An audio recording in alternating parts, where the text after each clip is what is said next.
apa yang harus dilakukan kalau nanti terpilih sebagai wali kota Bogor? Ya, persoalan perkotaan modern itu kan dinamis ya. Yang paling bisa kita capture di depan mata kita misalnya persoalan lalu lintas. Persoalan infrastruktur. Di luar persoalan pendidikan, kesehatan, permasalahan ekonomi dan lain sebagainya. Tentu ada prioritas-prioritas yang harus kita dorong. Yang pertama tentu bagaimana urusan lalu lintas, infrastruktur tentang jalan, jembatan, dan juga sarana prasarana pendukung itu harus juga kita perhatikan. Ya, di luar itu namanya pembangunan bukan hanya pembangunan infrastruktur saja, tetapi pembangunan manusia. Jadi bukan hanya infrastruktur saja, tetapi juga kultur harus dibangun. Ya, kultur, ya. Nah, tetapi rata-rata pendekatan kalau yang saya amati ya bahwa semua itu tentu harus dimulai dengan pembangunan infrastruktur yang memadai. Baru kultur bisa terbangun. Ya itu yang jadi prioritas juga kita. Perekonomian ini bisa jalan ya. Nah, setelah itu baru ya murah. Dengan sendirinya nanti ikutannya banyak. Ikutan di bidang ekonomi, ikutan di bidang perdagangan, jasa itu akan dengan sendirinya mengikuti dari belakang. Nah, cuman masalahnya nih Bogor kan masih menjadi kota angka kemiskinan terbanyak, artinya 35% ini masih menerima bansos nih kemarin. Gimana ceritanya? Kalau menurut saya 35% itu angka yang moderat ya. Jadi artinya begini, tentu pemerintah juga harus lebih selektif sebetulnya. Jadi masalah utamanya itu adalah masalah data. Data dan informasi yang akurat itulah yang seharusnya menjadi poin utama di dalam tadi penyaluran bantuan sosial. Jadi bisa jadi penerima ini juga tidak tepat sasaran. Jadi bukan dari jumlahnya, tapi kadang-kadang memang bagaimana data dan informasi yang akurat ini kemudian akan memperbaiki, memfilter seluruh informasi terkait dengan siapa saja yang berhak mendapatkan bantuan. Tapi waktu penerimaan bansos kemarin, apakah dari Kementerian Sosial tidak berkoordinasi dengan Kota Bogor? Tentu berkoordinasi. Tentu berkoordinasi. Didapatkan dari koordinasi. Ya kadang-kadang kan gini, data itu kan sifatnya tadi dinamis.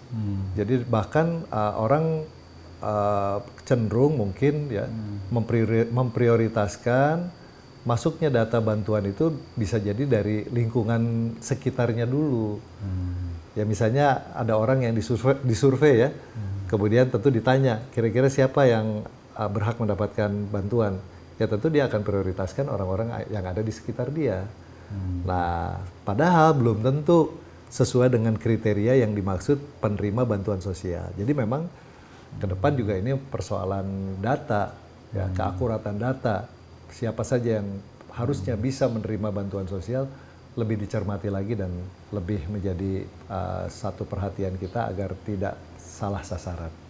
Nah ini juga satu hal lagi, Bogor ini termasuk 10 besar penyumbang angka pengangguran untuk Jawa Barat nih, tahun 2023 ini gimana ceritanya? Ya sebetulnya memang begini, kita harus lihat ya, harus lihat fakta di lapangan.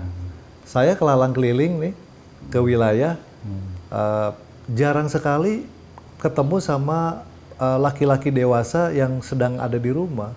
Oh, jadi produktif kerja ya? Jadi kalau kita lihat faktanya, kalau nggak ada di rumah, pasti beraktivitas kan begitu kan. Dan kebanyakan yang ada di rumah, apalagi hari Senin sampai Jumat ya, biasanya kan ibu-ibu. Nah, itu fakta yang ada di lapangan.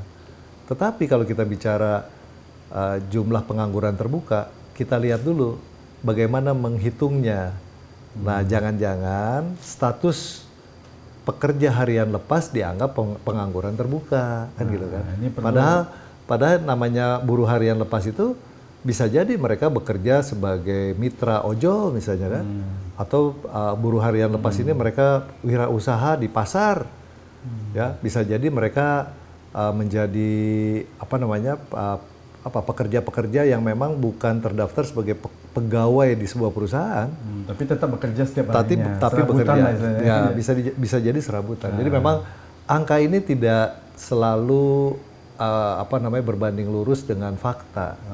Nah artinya ini harus jadi catatan, dan kalau memang betul itu terjadi pengangguran terbuka, ya kita harus perbaiki. Nah, fakta yang kedua apa? Jangankan cari pegawai ya, yang sifatnya formal. Kita cari pembantu rumah tangga, cari supir, susah juga. Ya, karena tadi memang kalau dilihat betul nggak penganggurannya banyak, tetapi faktanya kita mencari pegawai untuk restoran, untuk hospitality bisnis, itu sulitnya setengah mati. Jadi memang ini yang harus kita cermati, bagaimana menghitung ulang, dan tentu tadi membuat masyarakat ini kalau memang dia buruh harian lepas, tentu harus lebih fair ya, bahwa memang mereka tidak dikategorikan sebagai pengangguran. Ya, tetap mereka bekerja. Atau mungkin mereka kerja di Jakarta tapi nggak dicatat barangkali di sini. Bisa jadi banyak sekali faktor, dan saya yakin ya, dalam kondisi yang ekonomi yang tidak terlalu baik ini juga masyarakat kan tetap punya semangat untuk mencari penghasilan, penghidupan. Jadi bukan kemudian tidak berstatus sebagai pegawai swasta, tetapi kemudian mereka diam saja di rumah. Saya yakin mereka tidak begitu. Kembali ke pemutaran data nih ya. Salah satunya ya, Supaya lebih tepat gitu. Betul. Ya, itu Kang Edi. Nah, tapi ada satu hal lagi yang ada di mungkin dari bidang pendidikan. Ini kan saya dengar banyak juga sekolah-sekolah di Bogor ini yang mungkin perlu diperhatikan untuk perbaikannya selama itu. Ya memang begini, kalau kita bicara indeks pembangunan manusia Kota Bogor, yang menjadi tantangan kita itu adalah lama rata-rata sekolah anak Bogor. Nah, lama rata-rata sekolah anak Bogor di indeks pembangunan manusia itu masih di kisaran 10,5 tahun. Artinya di kelas berapa dia? Ya paling tidak kelas 1 atau kelas 2 SMA. Nah, persoalannya pendidikan di tingkat SLTA itu bukan kewenangan pemerintah daerah tingkat kabupaten dan kota, tetapi tingkat provinsi. Nah, bisa jadi ini terkait dengan rasio dan sebaran sekolah negeri. Kalau sekolah swasta mungkin banyak, tapi kalau sekolah negeri kan di Bogor hanya ada 10 SMA negeri. Ya, di luar ada SMK, kemudian juga yang di bawah Kementerian Agama ada MAN ya. Nah, ini jumlahnya dan sebarannya, rasionya harus diperbaiki memang. Supaya apa? Tidak lagi ada kendala di urusan PPDB online, tidak ada lagi kendala di bidang zonasi. Jadi memang kalau sebarannya sudah merata, kemudian rasionya juga lebih masuk akal, nah persoalan putus sekolah di tingkat SLTA ini bisa kita hindari. Tetapi bagaimana pemerintah daerah kemudian mengatasi persoalan ini? Kita banyak sekali mendukung pendirian namanya PKBM. Jadi mereka yang tidak bisa melanjutkan sekolah formal, mereka bisa menuntaskannya melalui PKBM. Ambil paket C ya, paket A, paket B kalau memang mereka belum selesai. Nah, ini kita berikan kemudahan, dan rata-rata kan relatif mungkin bayarannya juga tidak mahal. Jadi itu sebagai jalan keluar ya untuk mengatasi persoalan pendidikan. Apa mungkin kedepannya juga ada mau dioptimalkan sekolah vokasi barangkali supaya lebih siap untuk kerja mereka ini? Betul. Sebetulnya di SMK di Kota Bogor cukup banyak, dan hasilnya juga saya pikir menunjukkan prestasi yang luar biasa.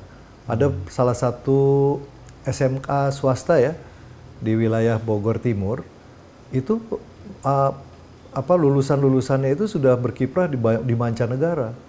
Ya, mereka sudah berkiprah di bidang hospitality, pelayaran, perhotelan, bahkan juga ada yang di bidang multimedia.